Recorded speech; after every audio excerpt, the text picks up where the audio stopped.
Slovénie, janvier 93. Il fait froid, la neige ne s'arrête pas de tomber sur Sofia Loka. La vie n'est pas du tout Loka.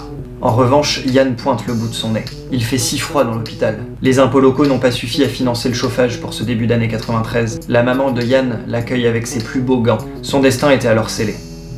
Yann deviendrait gardien de but.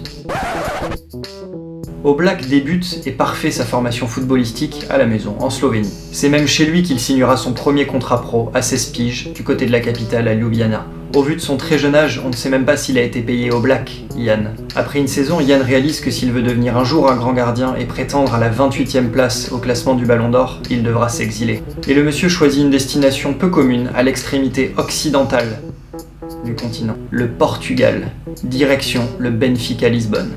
On se dit que c'est le début du rêve occidental, que nenni. Yann enchaîne les prêts et nous fait un petit tour du Portugal pendant 3 ans, avant de finalement gagner sa place de titulaire au Benfica lors de la saison 2013-2014.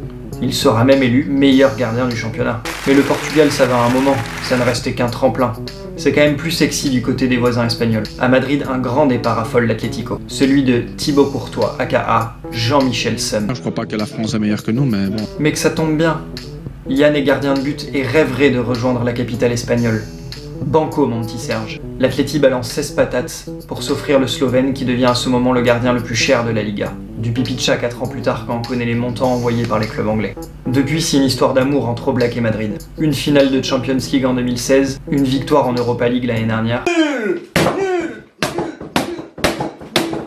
Et 3 distinctions de meilleur gardien de la Liga. Il a pété la banque.